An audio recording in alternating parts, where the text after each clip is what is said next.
तर काही वेळापूर्वी ज्येष्ठ कुस्ती प्रशिक्षक काका पवार यांची प्रतिक्रिया आम्ही जाणून घेतली। त्यांनी नेमकं काय म्हटलेलं आहे पाहूयात। आपल्यासोबत फोन लाईन वरून जोडले गेलेले आहेत ज्येष्ठ कुस्ती प्रशिक्षक काका पवार। काका पवारजी, स्वागत आहे तुमचं TV9 मराठीमध्ये।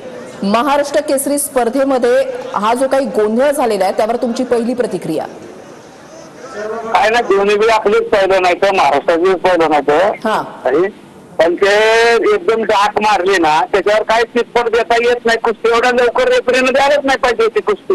म्हणजे तुम्ही जाणून बघून अन्याय केला की हे वर्ल्ड रेसलिंग वर्ल्ड WWE ला जर पाठवली ही कुस्ती ना, तरी कोणी देणार नाही कुस्ती एवढं जल्दी। पण ते रेफरीने कशी काय कुस्ती दिली काय माहिती। आता दोन्ही पैलवान माझे आपले द्यायचं घरातले, दोन्ही पैलवान महाराष्ट्राचे आहेत ना। म्हणजे काका पवाराचा पैलवान म्हणून एवढा अन्याय करत असेल तर उपयोग नाही ना, त्याचा काय फायदा नाही ना। मात्र शिवराज राक्षेला इतका राग अनावर का झाला? पंचाला लाथ मारण्या इतपत का झालेलं आहे एवढं काही प्रकरण? पंचाला राग मारण्याची आता कुस्ती देण्यासारखी नव्हतीच ना। हे कुस्तीचं कसं असतंय, डाक मारले त्याला जर दाबून तर राहतोय तरी चाललं असतं ना। त्याचं एक मार्गाने पूर्ण मोकळ आहे, तुम्ही बघा कुस्ती लावून। माजी कुस्तीपटू पृथ्वीराज पाटील आपल्या सोबत जोडले गेलेले आहेत। पाटीलजी, स्वागत आहे तुमचं TV9 मराठीमध्ये। महाराष्ट्र केसरी स्पर्धेमध्ये आतापर्यंत कधीही न पाहिलेला न अनुभवलेला असा गोंधळ यंदा पाहायला मिळतोय। तुमची यावर पहिली प्रतिक्रिया? मॅडम, आता कुस्ती जी झाली ती आता पंचांच्या निर्णयावर झाली, पण ते आता कुस्तीपटूंना राग अनावर झाला नाही। आता ते वरती तज्ञांना विचारून त्यांनी ते हे केलं पाहिजे, कारण WWF पण म्हणजे कुस्ती संघटना आहे मोठी, त्यांना विचारून पण त्यांनी कारवाई केली पाहिजे या गोष्टीवरती। शिवराज राक्षे याची जी प्रतिक्रिया TV9 मराठीकडे आलेली आहे त्याच्यानुसार ते असं म्हणतात की पंचांचा हा निर्णय मान्य नाही, माझे दोन्ही खांदे माझी पाठ जी आहे ती टेकलेली नव्हती, पंचांनी चुकीचा निर्णय दिलेला आहे।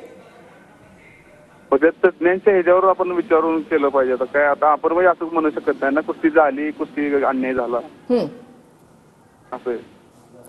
पृथ्वीराज पाटील जी अशा याच्यामध्ये नेमकं होतं तरी काय? कारण की शिवराज राक्षे म्हणतात, त्यांचे सहकारी म्हणतात की आम्ही रिव्ह्यू करण्याची विनंती करतोय, मात्र त्याकडे सुद्धा दुर्लक्ष केलं जातंय, असं घडतं? नाही मॅडम, काय आहे माहिती का, बायफॉल वरती जी कुस्ती आहे तेव्हा ऑब्जेक्शन घेत नाहीत।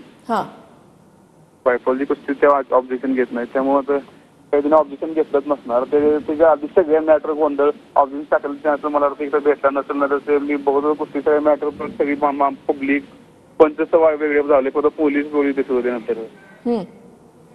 हो, मात्र इतका राग अनावर झालेला आहे शिवराज राक्षेला की त्याने अक्षरशः पंचांची कॉलर खेचली, लाथ मारली, तर हे योग्य वाटतंय तुम्हाला?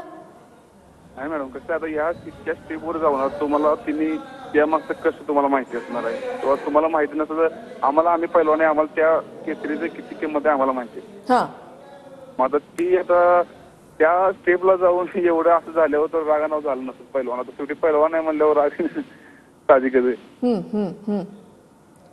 मग पृथ्वीराज पाटीलच्या अशा केसेसमध्ये म्हणजे आतापर्यंत तर अधिक असं कधी घडलेलं आम्ही तरी पाहिलेलं नाही किंवा ऐकलेलं सुद्धा नाही, मात्र जर असं काही घडलं तर पुढे नेमकं काय होतं?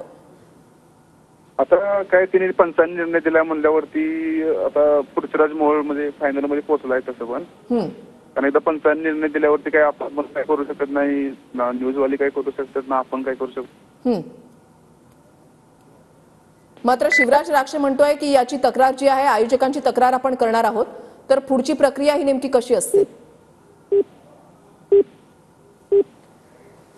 माजी कुस्तीपटू पृथ्वीराज पाटील आपल्या सोबत या ठिकाणी फोन लाईन वरून जोडलेले होते आणि त्यांनी आपली प्रतिक्रिया जी आहे ती या ठिकाणी TV9 मराठीला दिलेली आहे। मात्र त्यावेळेला नेमकं काय घडलेलं होतं ही दोन दृश्य आपण TV9 मराठीच्या TV स्क्रीनवर पाहताय।